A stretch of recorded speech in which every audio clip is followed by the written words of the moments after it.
Y'all make some noise for Marc E. Bassy one more time, please. Hey, keep it going, keep it going, keep it going, keep it going. I never thought it would end up like this. I always thought it would only be one kiss. Oh, welcome back home. Thank you. Hi. What's up? How you doing? I'm doing great. Yeah, I bet. Life's been good? Yeah, life's been good. Been working on music for the past year and really excited that we have something new. Working on the album. All you guys. Yep. That's coming this summer. Album comes maybe early September, but Okay. we'll have like a few songs coming that are part of like the Gotta pre-order or tease something it. like Yeah, that. I get that. Do we have a name for it yet? I do have a name. But you don't want to tell us. I'll tell you. Okay, what is it? I was just waiting. He's like, I do have a name, but I ain't gonna tell you. That's no. really what I was It's waiting called "I'm Here, I'm Good, I'm in Exile." I'm here, I'm good, I'm in exile. Yeah. What's that? She said that's why your header was Oh, exactly. Yeah, exactly. Sure. pay attention, you know? I'm telling Thank you for keeping up with that. Nice. So I think this was one of the questions we got a lot when we asked the fans. What is the deal with Dinah Jane? What are y'all working on? Damn, that's tight. She's just my homie.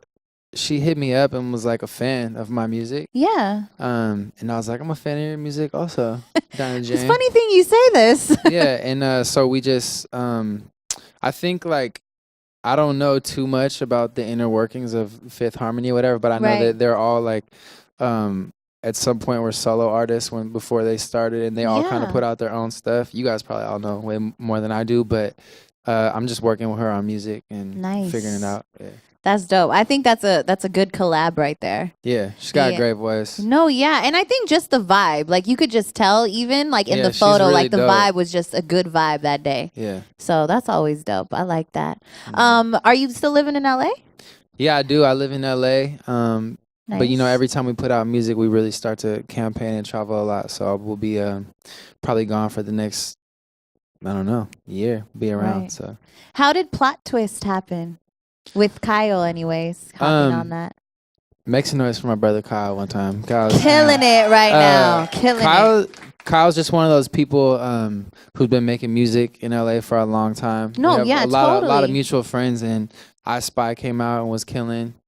Huge. Yeah, so we And sidebar, you got to be a fan of this dude's performance even too, right? Yeah, With the yeah. surfboard and all of that. yeah, It's that's crazy. Yeah, he crowd surfs on a surfboard. If you guys haven't seen. So dope. So dope. But so he was just someone I knew, and I like all my collaborations to be really organic and just be people that I would see in this, out around in my life. Anyways, I've never had success being like, yo, Young Thug, hop on my, No, like right, if yeah. I'm from the Bay, I live in LA. I'm like a West Coast boy through and through at the end Yeah. of the day. So most of my collaborations just happen organically from the culture that I live in. Nice. So versus like working with Kyle and you're on French's album too. Oh, yeah. What was the difference with that? I mean, because they're both from different coasts. You Yeah, know? that's true. I forgot about that. No, French is like the hardest working crazy person I've ever met in music. Curious. And we have similar management. So some of the people that handle my, music business side of stuff work Yeah. with him too. And he had like a 36-hour session straight, no sleep, like Damn. really pushing it. And I was just flipping through. I played him like a bunch of my songs, and we just collaborated on a couple. He had like Travis Scott came through, Party Next Door, Designer. Who else came through that Does session? it trip you Like, out when you're in a setting like that? No. No, like I'm just saying, just because it like how far you've come. That's what I'm saying. Like you're just like, damn, like does that ever? You're just like, nah, it's cool. I don't know. It trips me out when people like care about my music, and I appreciate that a lot. Yeah. And I guess sometimes I went to Stevie Wonder's birthday party, and he sat across the table from me. That tripped me out. I couldn't even talk to him. I could imagine. Couldn't even say anything. They were like, all you have to do is just shake his hand, say happy birthday. And you're like, I can't. It's not I was happening. like, I can't do anything. But no, I don't really get too shook off like meeting celebrities or whatever. But Not I respect everyone's talent, so it's always a good feeling. No, yeah, totally. I guess what I mean is just when you're in a room with people that are talented and like putting out work that you're a fan of. I guess that's kind of where I start tripping out. Like when you're just like a fan of the music and you're like, wow, like now I'm working with these people, you know? Yeah, one thing I will say is that our little collective of like Bobby Brackens, Nick Nack, myself, G-Eazy, Kaylani, like a lot of this little thing that's been cooking up, you know, that everyone here kind of knows about, but the rest of the country didn't know until recently. It's cool to watch that really blossom because we've all been believing in each other like we were the ones, you know, even before we were. And so it's cool to kind of watch everyone ascend. And, you know, Bob and Nick made the I'm the One song. It's like biggest song in the world. Obviously, like Gerald and Kaylani are going crazy. So it's just fun to watch the progression. DJ Shabazz, my DJ, he's like DJing all over everywhere now. No, and yeah, everyone, for sure. Yeah, really popping. So it's dope just to see everybody support one another, I think, too, because in this business, we know it can't be like that sometimes. Yeah. So it's dope when you guys are all coming from the same place and you guys are supporting one another. Like, I think that's the best thing ever. Yeah. So that's dope. I like that. I'm sorry, I just had to put my 2 cents.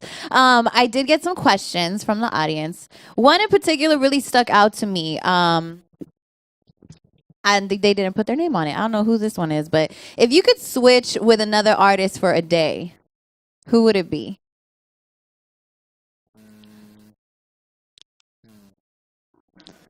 You're like, I gotta think about it. This one. This think about their whole day. I mean, probably wouldn't be too bad to be the Biebs for a day. Or maybe like Travis Scott. Travis Scott's live show is so crazy. I know. I wish I could just go crazy like that. His you don't get to do that when you sing. You can't like. He's like a rock star at heart. You can't sing and really rock out like that. That would be cool. Yeah. Yeah. Travis Scott, Justin Bieber, one of those. That would be actually pretty tight. It'd be weird to be a woman in general. That'd be cool though. Like maybe be Halle Berry for the day. Can you imagine her life? I don't know. I feel like she's really depressed. Oh, dang. Doesn't she have like issues or something? Well, I don't want to be all like a crazy, you know. Like I don't know necessarily that she has issues. I mean, I'm sorry, Halle Berry. I don't know anything about that woman. I should never have said that. I don't know. I feel this is like public information now. But that Jay-Z line about never go Eric Benet, that was funny. Yeah, that's true. That's true. How you feeling about Jay-Z's new album? I love it. Love it? Yeah. I like it. You guys like it? I feel like people are just kind of like, well, it's I think a generational thing. Yeah, totally. I agree. For me, like, that's music that I grew up on, like old school hip hop. And I like the fact that he can like promote a positive message and still be hard at the same time. Like he really mastered his thing. So no, yeah, definitely. And I think just his whole like marketing way of doing things, like really, no one knew what that 444 was for the longest time, and then we like figured it out. So what does that mean? I still don't know what that means. I think he said something about like he was writing a song and then he looked at the time and it was 4:44 and he was like, that's the title. Like that's it. It was something like that. One of those. Well, anyways, we're really looking forward to your album, man. I'm excited for it. September needs to be here already. Do y'all agree with me? So we can get this album. Well, again, thank you so much. Make some noise for Marc E, Bassy. Thank you guys. Appreciate it. It's Gabby Diaz for that Wild 94.9 VIP Lounge.